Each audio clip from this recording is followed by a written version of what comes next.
요즘 부모님께 용돈을 드리는 자녀가 얼마나 될까요? 통계에 따르면 10명 중 8명의 성인 자녀가 부모님께 정기적으로 용돈을 드린다고 합니다. 많은 부모님들이 이것을 당연한 효도라고 생각하고 덥석 받아버리곤 하는데요. 이 선택이 나중에 큰 문제를 만들어낼 수도 있습니다. 67세 박순자 씨는 이런 말씀을 하셨습니다. 자식들이 용돈을 주면 줄수록 오히려 마음의 거리가 멀어지는 것 같다고 말입니다. 왜 이런 일이 일어날까요? 용돈을 주고받는 것 뒤에 숨어있는 심리적 문제가 있기 때문입니다. 오늘은 자식들에게 용돈을 받으면 안 되는 3가지 위험한 이유를 말씀드리겠습니다. 이것을 알고 나시면 진정한 효도가 무엇인지 깨달으실 겁니다. 그리고 더 건강하고 편안한 가족 관계를 만들어 가실 수 있을 겁니다. 자세한 이야기에 앞서 동영상 제작에 큰 도움이 되는 구독과 좋아요 한 번씩 부탁드리겠습니다. 마음을 따뜻하게 이어주는 영상을 더 빠르게 받아보실 수 있습니다. 지금 바로 시작하겠습니다.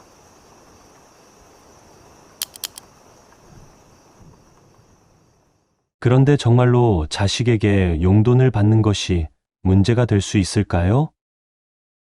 많은 분들이 의아해하실 겁니다. 하지만 실제로 이런 일들이 일어나고 있습니다. 72세 김영숙 씨의 이야기부터 들려드리겠습니다. 김영숙 씨는 2 아들을 둔 어머니였습니다. 첫째 아들은 대기업에 다니고 둘째 아들은 자영업을 하고 있었습니다. 2 아들 모두 효자였습니다. 매달 50만 원씩 용돈을 갖다 드렸거든요. 김영숙 씨는 처음에는 정말 고마웠습니다. 평생 자식들을 위해 희생했는데 이제는 자식들이 보답하는구나 싶었습니다. 그런데 어느 날부터인가 이상한 일이 일어나기 시작했습니다. 아들들이 용돈을 가져올 때마다 이런 말을 하더군요. 엄마 돈 아껴 쓰세요. 이번 달은 좀 빠듯해서 용돈이 적어요. 엄마가 아프시면 병원비 많이 나올 텐데 걱정이에요. 처음에는 자식들이 걱정해주는 마음이라고 생각했습니다. 하지만 시간이 지날수록 김영숙 씨는 답답함을 느끼기 시작했습니다. 마트에서 장을 볼 때도 자꾸 가격을 따져보게 되었습니다. 예전에는 먹고 싶은 과일이 있으면 그냥 샀는데 말입니다. 이제는 아들들이 준 용돈으로 사는 거니까 아껴야 한다는 생각이 들었습니다. 친구들과 커피를 마실 때도 마음이 편하지 않았습니다. 이 돈도 자식들이 번 돈인데 이렇게 써도 될까 하는 생각이 들더군요. 더 심각한 문제는 따로 있었습니다. 아들들 앞에서 자유롭게 말을 할 수 없게 된 겁니다. 예전에는 아들들에게 이런저런 조언도 하고 잔소리도 했습니다. 하지만 용돈을 받기 시작하면서부터는 달라졌습니다. 아들이 늦게 들어와도 뭐라고 말하기가 어려웠습니다.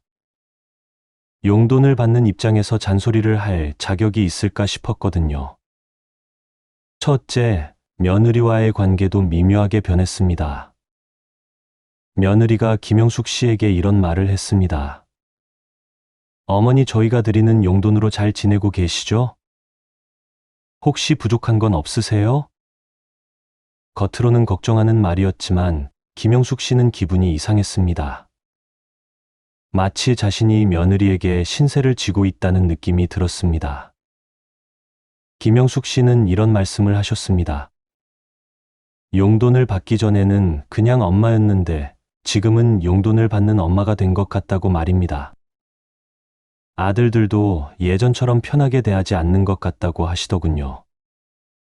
오히려 조심스럽게 대하는 느낌이 든다고 하셨습니다. 이것이 바로 첫 번째 이유입니다. 자식에게 용돈을 받으면 부모와 자식 사이의 자연스러운 관계가 무너집니다. 부모는 더 이상 당당한 부모가 아니라 도움을 받는 사람이 됩니다. 자식들도 부모를 편하게 대하기보다는 돌봐드려야 할 대상으로 보게 됩니다. 실제로 이런 변화를 경험한 분들이 많습니다. 65세 이순희 씨도 비슷한 이야기를 들려주셨습니다. 딸이 용돈을 주기 시작하면서부터 딸 앞에서 위축되는 느낌이 든다고 하셨습니다. 예전에는 딸에게 이런저런 부탁도 하고 투정도 부렸는데 말입니다. 지금은 딸이 힘들게 번 돈을 받는 입장이니까 함부로 말하기가 어렵다고 하시더군요. 이순희 씨의 경우가 더 안타까웠습니다. 딸이 매달 30만 원씩 용돈을 주면서 이런 말을 했답니다. 엄마, 이 돈으로 한 달 생활비 하시면 되죠? 모자라면 말씀하세요. 하지만 이순희 씨는 모자란다는 말을 할 수가 없었습니다. 딸이 어렵게 번 돈인데 더 달라고 할 수는 없지 않습니까? 그래서 이순희 씨는 30만 원으로 한 달을 버텨야 했습니다. 식비를 아끼고 용품비를 줄이면서 말입니다. 친구들과의 만남도 줄어들었습니다. 외식비가 부담되었거든요.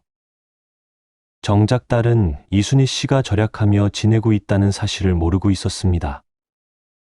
더 큰 문제는 이순희 씨가 딸에게 솔직하게 말할 수 없다는 점이었습니다. 용돈이 부족하다고 말하면 딸이 부담스러워할까 봐 걱정되었습니다. 그렇다고 딸의 호의를 거절하기도 어려웠습니다. 딸이 효심으로 주는 돈을 거부할 수는 없었거든요.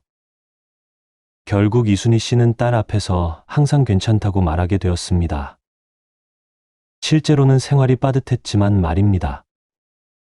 딸도 엄마가 괜찮다고 하니까 별 문제 없다고 생각했습니다.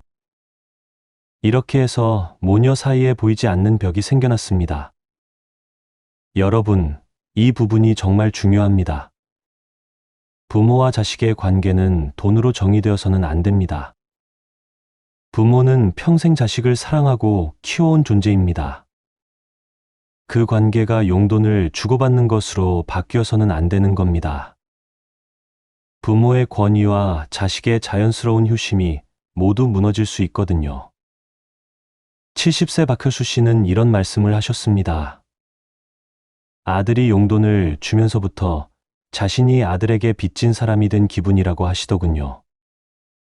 예전에는 아들이 잘못하면 따끔하게 혼도 냈는데 지금은 그럴 수가 없다고 하셨습니다. 용돈을 받는 입장에서 아들을 혼낼 자격이 있을까 싶다고 하시더군요. 박철수 씨의 아들은 회사에서 스트레스를 많이 받는 직장인이었습니다. 집에 와서도 피곤해하고 짜증을 낼 때가 많았습니다. 예전 같으면 박철수 씨가 아들에게 이런 말을 했을 겁니다. 직장이 힘들어도 집에서는 좀 밝게 지내라고 말입니다. 하지만 지금은 그런 말을 할 수가 없었습니다. 아들이 힘들게 번 돈으로 용돈을 주는데 잔소리까지 할 수는 없었거든요. 그래서 박철수 씨는 아들이 집에서 기분 나빠해도 참고만 있었습니다. 아들의 아내인 며느리가 힘들어해도 끼어들 수가 없었습니다. 용돈을 받는 시아버지가 며느리 편을 들 수는 없는 노릇이었으니까요. 자식들도 마찬가지입니다. 부모님께 용돈을 드리면서부터 부모님과의 관계가 어색해진다고 하는 분들이 많습니다. 예전처럼 자연스럽게 투정을 부리거나 응석을 피우기 어려워집니다. 부모님께 경제적 도움을 드리는 입장에서 철저하게 어른이 되어야 한다고 생각하게 되거든요. 68세 최명자 씨의 딸은 이런 고백을 했습니다. 엄마한테 용돈을 드리기 시작하면서부터 엄마와의 관계가 공식적이 된 것 같다고 말입니다. 예전에는 엄마한테 직장 스트레스도 털어놓고 연애 고민도 상담했는데 말입니다. 지금은 엄마를 부양하는 딸의 역할에만 충실해야 한다고 생각하게 되었다고 하더군요. 이렇게 되면 가족 간의 정이 메말라집니다. 돈이 오가면서 정작 마음은 멀어지는 아이러니한 상황이 벌어지는 겁니다. 부모는 자식에게 미안함을 느끼고 자식은 부모에게 부담을 느끼게 됩니다. 서로를 배려한다고 하지만 오히려 서로가 불편해지는 관계가 되는 겁니다. 하지만 이것은 시작에 불과합니다. 더 심각한 문제들이 기다리고 있거든요. 하지만 더 큰 문제가 기다리고 있습니다. 78세 정말순 씨의 이야기를 들어보겠습니다.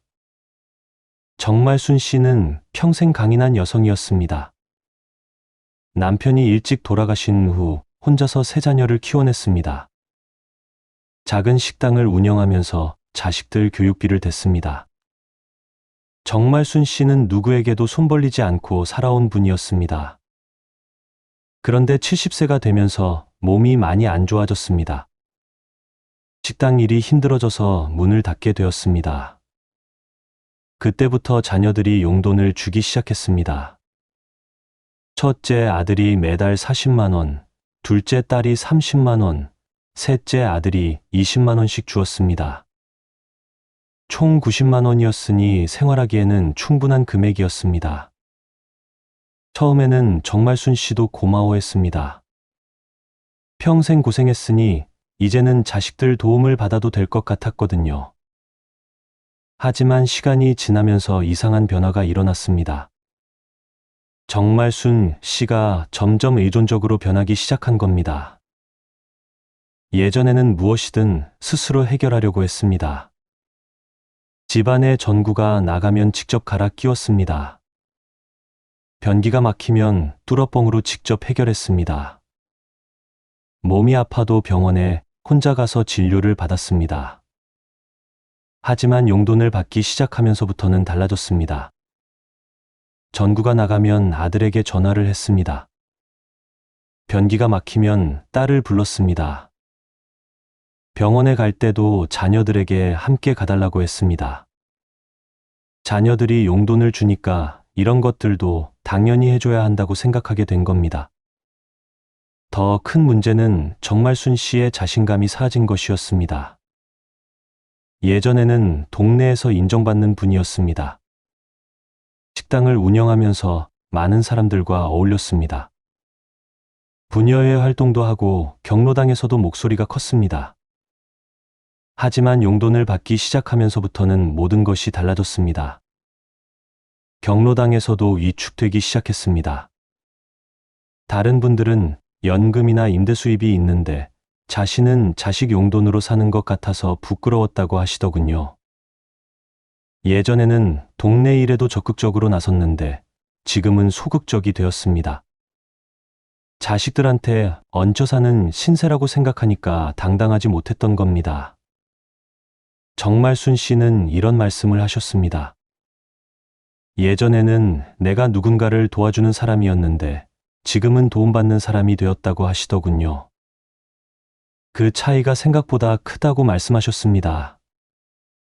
자존감이 많이 떨어졌다고 솔직하게 털어놓으셨습니다. 이런 변화는 건강에도 영향을 미쳤습니다. 정말순 씨는 점점 활동량이 줄어들었습니다. 예전에는 시장도 자주 가고 친구들도 만났는데 말입니다.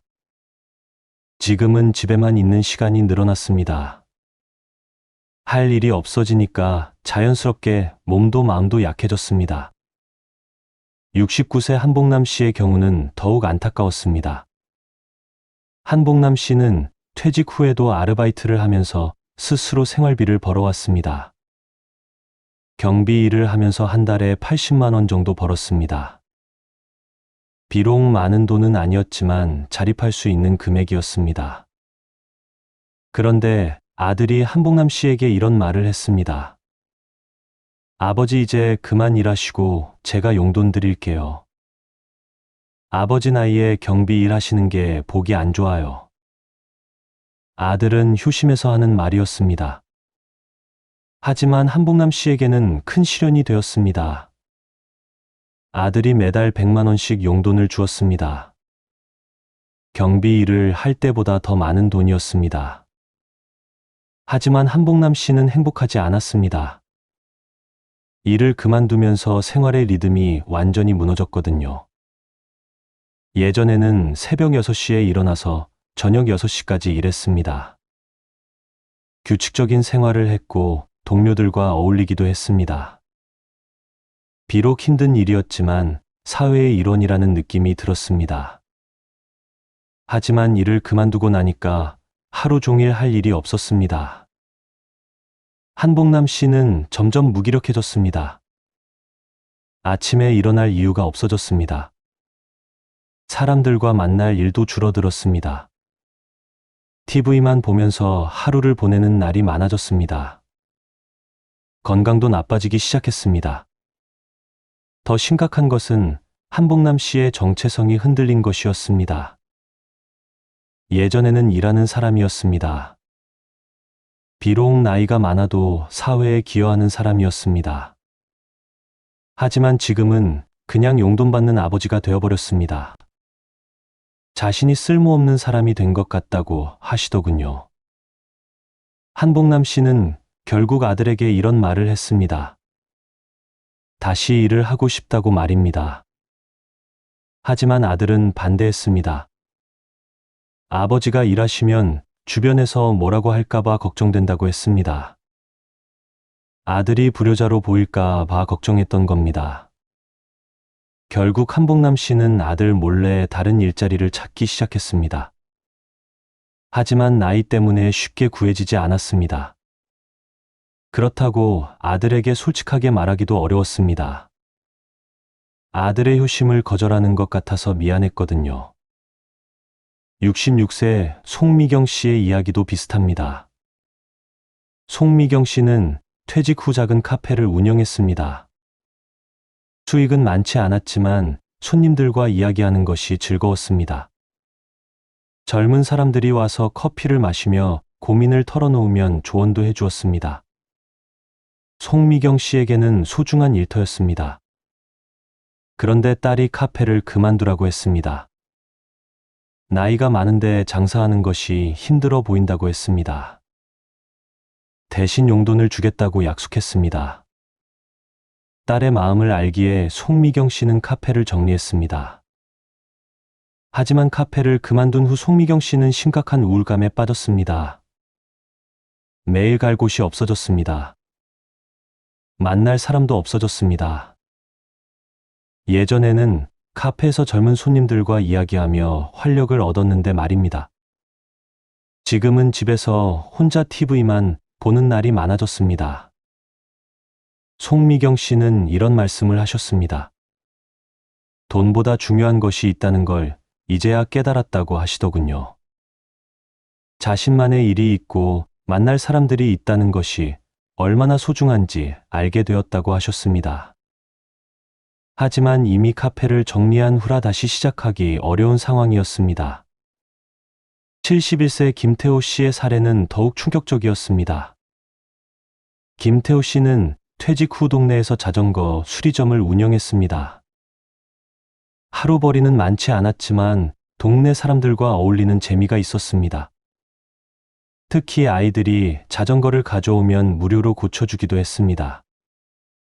동네에서는 김태호 씨를 친근한 할아버지로 여겼습니다. 그런데 아들 부부가 이사를 오면서 상황이 바뀌었습니다. 아들 부부는 김태호 씨의 자전거 수리점을 못마땅해 했습니다. 아버지가 기술자 일을 하시는 게 체면이 깎인다고 생각했던 겁니다. 그래서 자전거 수리점을 그만두고 자신들이 용돈을 드리겠다고 했습니다. 김태호 씨는 처음에는 반대했습니다. 일하는 것이 즐겁다고 말씀하셨습니다. 하지만 며느리가 이런 말을 했습니다. 아버지가 자전거 수리점을 하시면 저희가 동네에서 어떻게 살겠어요? 남편 아버지가 그런 일을 하신다고 하면 사람들이 뭐라고 할까요? 결국 김태호 씨는 자전거 수리점을 정리했습니다. 아들 부부의 체면을 위해서였습니다. 대신 아들이 매달 80만 원씩 용돈을 주기 시작했습니다. 경제적으로는 이전보다 나아졌습니다. 하지만 김태호 씨의 삶은 완전히 달라졌습니다. 매일 갈 곳이 없어졌습니다. 만날 사람들도 없어졌습니다. 예전에는 동네 아이들이 할아버지라고 부르며 따랐는데 말입니다. 지금은 그냥 집에서 시간을 보내는 노인이 되어버렸습니다. 김태호 씨는 점점 우울해졌습니다. 자신이 사회에서 필요 없는 사람이 된 것 같다고 말씀하셨습니다. 예전에는 자전거를 고쳐달라고 찾아오는 사람들이 있었는데 말입니다. 지금은 아무도 자신을 필요로 하지 않는다는 생각이 들었습니다. 여러분, 이것이 두 번째 이유입니다. 자식에게 용돈을 받으면 부모의 자립심과 존재감이 무너집니다. 부모는 단순히 용돈을 받는 사람이 아닙니다. 평생의 경험과 지혜를 가진 소중한 존재입니다.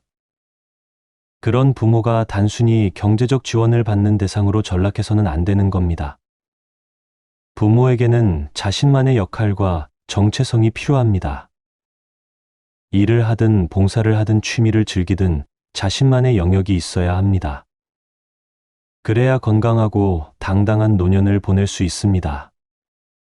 하지만 자식에게 용돈을 받으면 이런 것들이 모두 사라질 위험이 있습니다.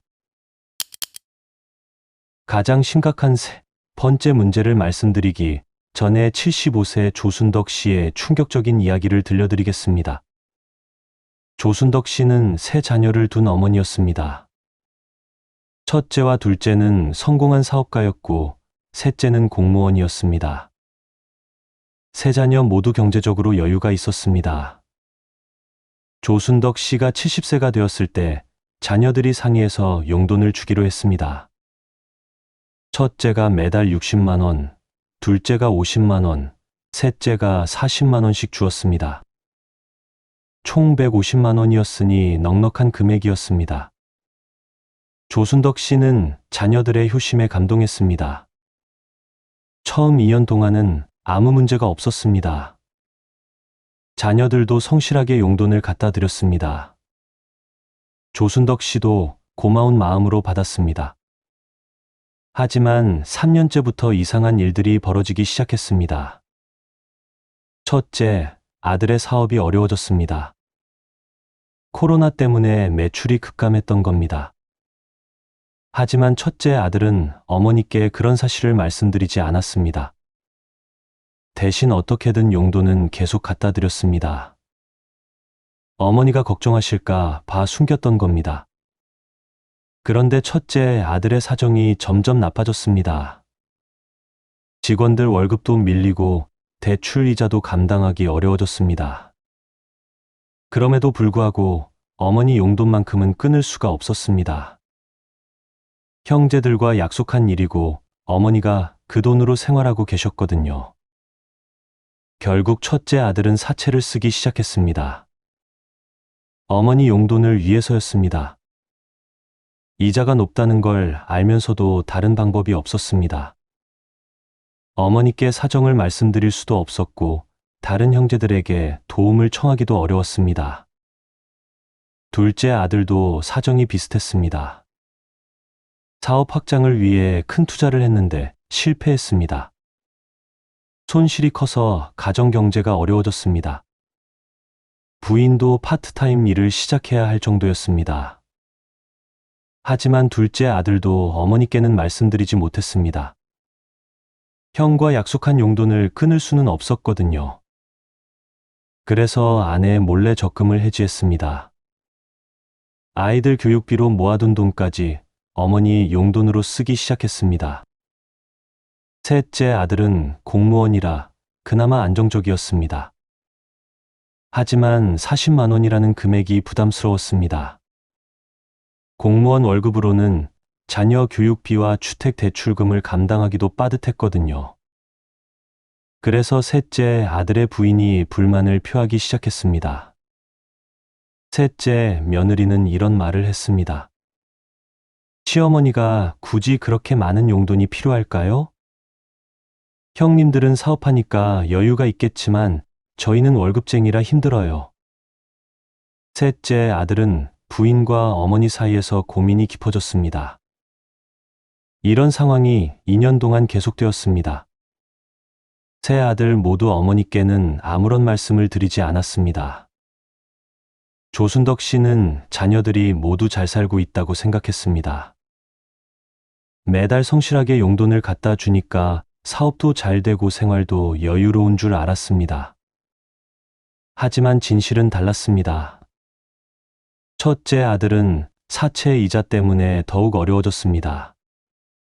둘째 아들은 아내와의 갈등이 심해졌습니다. 셋째 아들은 부인의 불만 때문에 집안 분위기가 험악해졌습니다.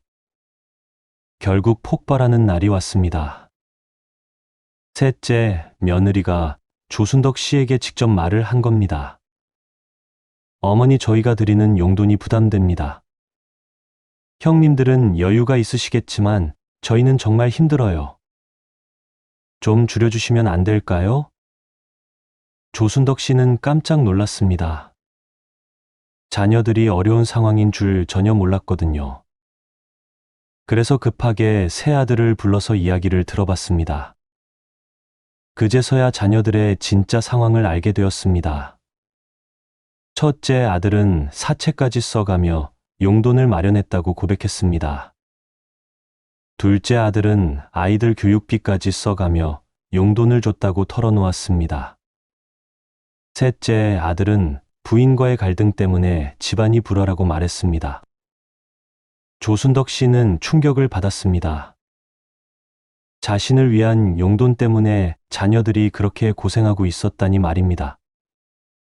더 충격적인 것은 자녀들이 2년 동안 그런 사실을 숨겨왔다는 점이었습니다. 어머니가 걱정할까 봐 말하지 못했던 겁니다. 조순덕 씨는 즉시 용돈을 거절했습니다. 하지만 이미 상처는 깊어진 상태였습니다. 첫째 아들은 사채 때문에 사업을 정리해야 하는 상황이었습니다. 둘째 아들 부부는 경제적 스트레스 때문에 관계가 나빠져 있었습니다. 셋째 아들 가정은 시어머니 용돈 때문에 불화가 생겨버렸습니다. 조순덕 씨는 이런 말씀을 하셨습니다. 용돈을 받지 않았으면 이런 일은 없었을 거라고 하시더군요. 자녀들이 각자 자신의 삶을 살아가면서 가끔 안부만 물어봐도 충분했을 거라고 말씀하셨습니다. 용돈 때문에 오히려 가족이 힘들어졌다고 후회하셨습니다. 68세 박금순 씨의 이야기도 비슷합니다. 박금순 씨에게는 두 딸이 있었습니다. 큰 딸은 의사이고 작은 딸은 변호사였습니다. 두 딸 모두 고소득 전문직이었습니다. 두 딸이 박금순 씨에게 매달 각각 80만 원씩 용돈을 주기로 했습니다. 총 160만 원이었으니 매우 넉넉한 금액이었습니다. 박금순 씨는 딸들의 효심에 감동했습니다. 주변 사람들도 박금순 씨를 부러워했습니다. 하지만 3년 후 문제가 생겼습니다. 큰딸이 의료사고로 큰 손해배상금을 물게 되었습니다. 작은 딸은 로펌을 차렸다가 실패해서 빚을 지게 되었습니다. 두 딸 모두 경제적으로 어려워진 겁니다. 하지만 딸들은 어머니께 말씀드리지 못했습니다.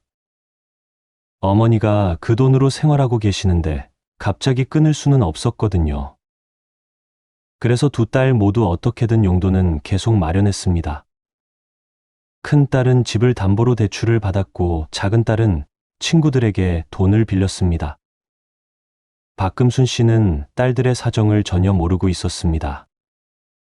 매달 용돈을 성실하게 갖다 주니까 딸들이 잘 살고 있다고 생각했습니다. 심지어 친구들에게 자랑하기도 했습니다. 딸들이 성공해서 어머니를 잘 모신다고 말입니다. 그런데 1년 후 진실이 밝혀졌습니다. 작은 딸의 남편이 박금순 씨에게 찾아와서 상황을 설명했습니다. 아내가 어머니 용돈 때문에 친구들에게까지 돈을 빌리고 있다고 말했습니다. 이제는 더 이상 감당할 수 없는 상황이라고 호소했습니다. 박금순 씨는 큰 충격을 받았습니다. 자신 때문에 딸이 그렇게 고생하고 있었다니 말입니다. 급하게 큰딸에게도 연락해서 상황을 물어봤습니다. 큰딸도 결국 사실을 털어놓았습니다. 박금순 씨는 즉시 용돈을 거절했습니다. 하지만 딸들은 이미 큰 빚을 지고 있었습니다. 큰딸은 집까지 담보로 잡혀 있어서 팔아야 하는 상황이었습니다. 작은 딸은 친구들과의 관계까지 나빠져 있었습니다. 박금순 씨는 이런 말씀을 하셨습니다. 용돈 때문에 딸들의 인생이 망가졌다고 하시더군요.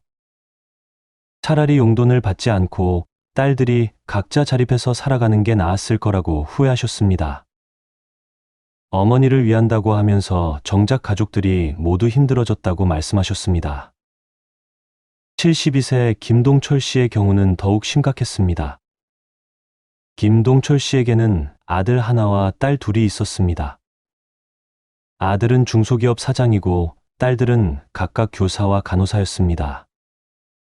세 자녀가 합의해서 매달 총 120만 원씩 용돈을 주기로 했습니다. 처음에는 세 자녀 모두 성실하게 용돈을 마련했습니다. 하지만 시간이 지나면서 각자의 사정이 달라졌습니다. 아들의 회사는 경영난에 빠졌고 큰딸은 남편이 사업 실패로 빚을 졌습니다. 작은 딸은 아이가 아파서 병원비가 많이 들어갔습니다. 그런데도 세 자녀는 서로에게 솔직하게 말하지 못했습니다. 다른 형제들에게 부담을 주고 싶지 않았거든요. 그래서 각자 어떻게든 자신의 몫은 마련하려고 애썼습니다. 하지만 점점 한계에 다다르고 있었습니다. 결국 큰딸이 먼저 포기했습니다. 남편의 빚 때문에 더 이상 용돈을 마련할 수 없었거든요. 하지만 아버지께 직접 말씀드리기는 어려웠습니다. 그래서 작은 딸에게만 사정을 털어놓았습니다. 작은 딸도 사실은 힘든 상황이었습니다. 아이 병원비 때문에 적금까지 해지한 상태였거든요. 하지만 언니가 포기한다니까 자신이라도 더 해야 한다고 생각했습니다. 그래서 언니 몫까지 부담하기로 했습니다. 아들도 회사 상황이 점점 나빠졌습니다. 직원들을 해고해야 하는 상황까지 왔습니다. 하지만 아버지 용돈만큼은 끊을 수 없었습니다. 그래서 개인 돈을 회사에서 빼서 용돈을 마련했습니다. 이런 상황이 1년 동안 계속되었습니다. 김동철 씨는 자녀들의 진짜 상황을 전혀 몰랐습니다. 큰딸이 용돈을 끊었다는 사실도 몰랐습니다. 작은 딸이 언니 몫까지 부담하고 있다는 것도 몰랐습니다. 결국 아들의 회사가 부도 위기에 처했습니다. 아들이 더 이상 견딜 수 없어서 김동철 씨에게 모든 사실을 털어놓았습니다. 그제서야 김동철 씨는 자녀들이 얼마나 힘들었는지 알게 되었습니다. 이것이 세 번째이자 가장 심각한 이유입니다.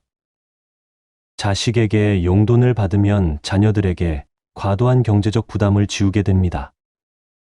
자녀들은 부모에게 솔직하게 자신의 어려움을 말하지 못합니다. 부모가 걱정할까 봐 숨기게 되고 결국 가족 전체가 위험에 빠질 수 있습니다. 부모는 자녀들의 삶을 지켜주는 존재여야 합니다. 자녀들에게 부담을 주는 존재가 되어서는 안 되는 겁니다. 용돈을 받는 것이 효도라고 생각할 수 있지만 실제로는 자녀들의 삶을 어렵게 만들 수 있습니다. 더 큰 문제는 그런 어려움이 숨겨진다는 점입니다. 여러분, 돈을 받아야만 효도를 받는 것이 아닙니다. 자녀들이 각자의 삶을 건강하게 살아가는 것을 지켜보는 것이 진정한 부모의 마음입니다. 부모는 자녀들의 안전망이 되어야지 부담이 되어서는 안 되는 겁니다. 자녀들이 무리하지 않고 자신의 삶을 충실히 살아가는 모습이야말로 부모에게는 가장 큰 기쁨이어야 합니다. 그렇다면 어떻게 해야 할까요? 많은 분들이 궁금해하실 겁니다. 자녀들의 효심도 받아들이고 싶고 가족 관계도 건강하게 유지하고 싶으실 테니까요. 실제로 이런 딜레마를 잘 해결한 분들의 이야기를 들려드리겠습니다. 73세 윤봉길 씨의 지혜로운 선택부터 말씀드리겠습니다. 윤봉길 씨에게는 세 자녀가 있었습니다. 자녀들이 모두 성인이 되고 결혼한 후 용돈을 주겠다고 제안했습니다. 하지만 윤봉길 씨는 정중하게 거절했습니다. 윤봉길 씨는 자녀들에게 이렇게 말했습니다. 고마운 마음은 충분히 알겠지만 나는 아직 스스로 생활할 수 있다고 말입니다. 대신 가끔 안부 전화를 해주고 명절 때 얼굴 보러 오는 것만으로도 충분하다고 하셨습니다. 그리고 정말 도움이 필요할 때는 부탁드리겠다고 약속하셨습니다. 자녀들은 처음에는 아쉬워했습니다. 부모님께 효도하고 싶은 마음이 컸거든요. 하지만 윤봉길 씨의 단호한 의지를 보고 존중하기로 했습니다. 대신 다른 방법으로 효도하기로 마음먹었습니다. 큰아들은 한 달에 한 번씩 아버지와 함께 등산을 가기 시작했습니다. 둘째 딸은 2주에 한 번씩 아버지 댁에 가서 반찬을 해드렸습니다. 셋째 아들은 일주일에 2번씩 안부 전화를 드렸습니다. 윤봉길 씨는 이런 변화가 훨씬 좋다고 말씀하셨습니다. 용돈을 받을 때와는 완전히 다른 느낌이라고 하시더군요. 자녀들과의 관계가 더 자연스러워졌다고 하셨습니다.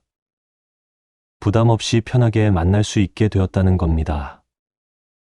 윤봉길 씨는 75세가 되어서도 작은 일을 하고 계십니다. 아파트 경비 일을 하면서 한 달에 70만 원 정도 벌고 계십니다. 국민연금과 합치면 생활하기에 충분한 금액입니다. 무엇보다 매일 할 일이 있고 만날 사람들이 있다는 것이 좋다고 하십니다. 자녀들도 아버지의 선택을 이해하게 되었습니다. 아버지가 당당하게 자립해서 사시는 모습이 오히려 자랑스럽다고 말합니다. 용돈을 드리는 것보다 아버지와 함께 보내는 시간이 더 소중하다고 깨달았다고 합니다.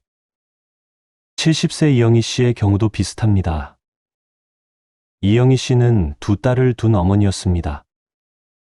딸들이 용돈을 주겠다고 했을 때 이영희 씨는 다른 제안을 했습니다. 용돈 대신 함께 여행을 가자고 제안한 겁니다. 이영희 씨는 딸들에게 이렇게 말했습니다. 돈보다는 추억을 만들고 싶다고 말입니다. 1년에 2번 정도 가족여행을 가는 것이 어떻겠냐고 제안했습니다. 딸들도 그 제안을 좋아했습니다. 그래서 이영희 씨 가족은 봄과 가을에 1박 2일 여행을 갑니다. 가까운 온천이나 펜션에 가서 함께 시간을 보냅니다.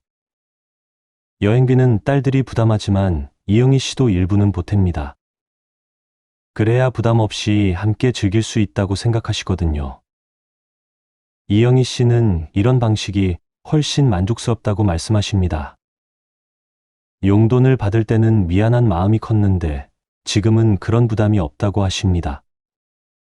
딸들과 함께 보내는 시간이 정말 소중하다고 느끼신다고 합니다. 무엇보다 딸들이 무리하지 않는다는 점이 마음 편하다고 하시더군요. 68세 박철호 씨는 더욱 적극적인 방법을 선택했습니다. 박철호 씨는 퇴직 후 작은 카페를 차렸습니다. 아들이 용돈을 주겠다고 했지만 박철호 씨는 거절했습니다. 대신 아들에게 카페 일을 도와달라고 부탁했습니다.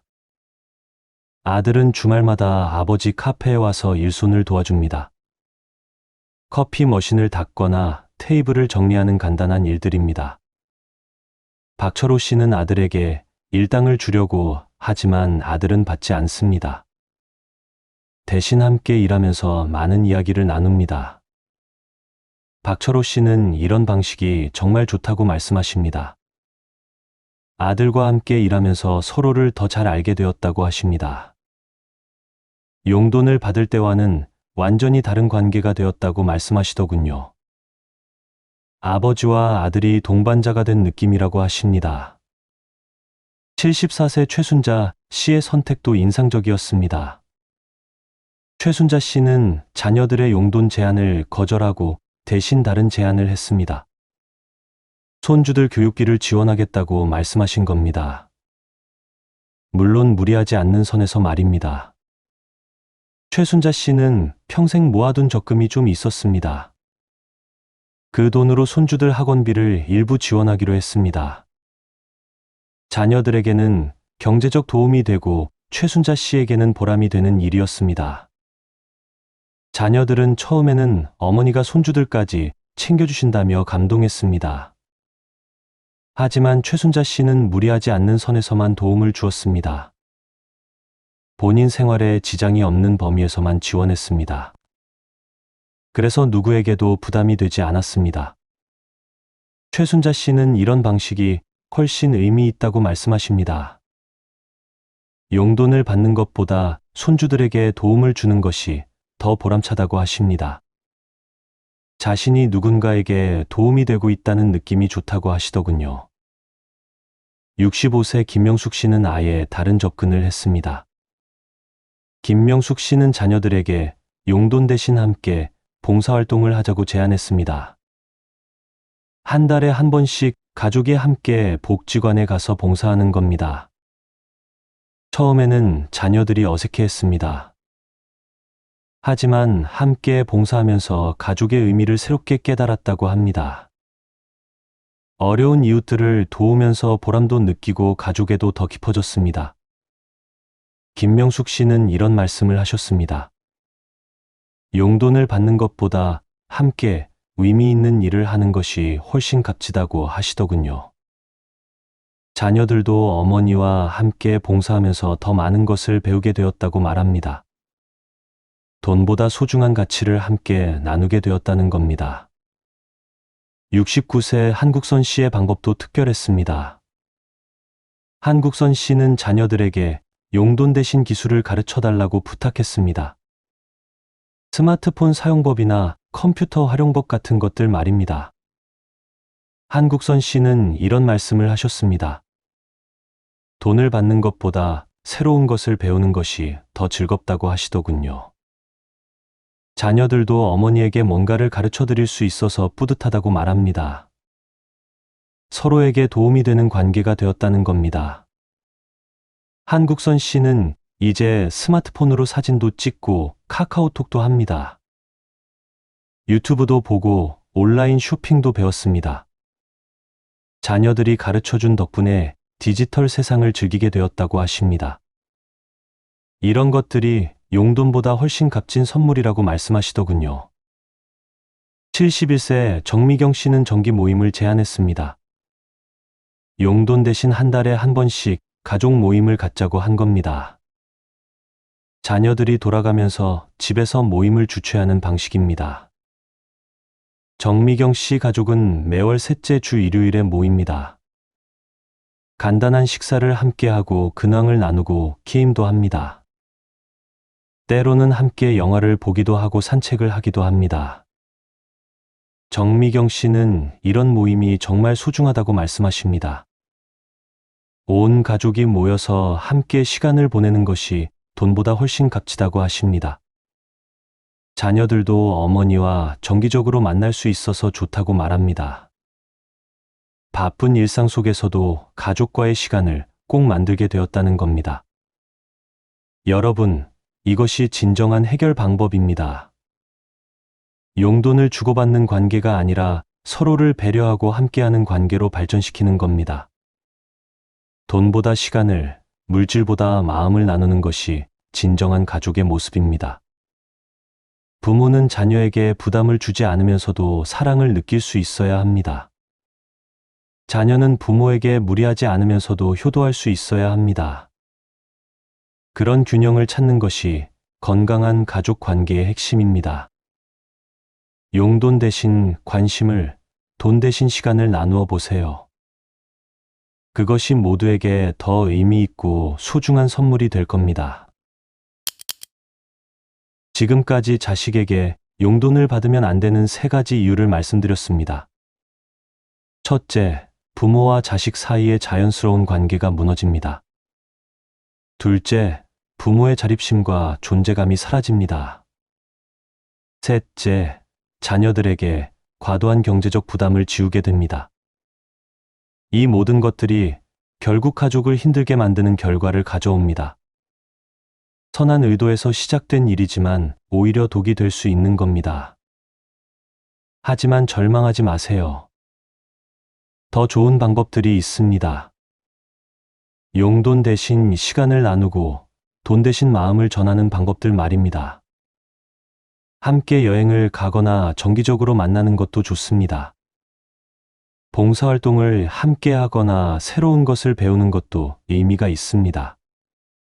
무엇보다 서로에게 부담이 되지 않으면서도 사랑을 나눌 수 있는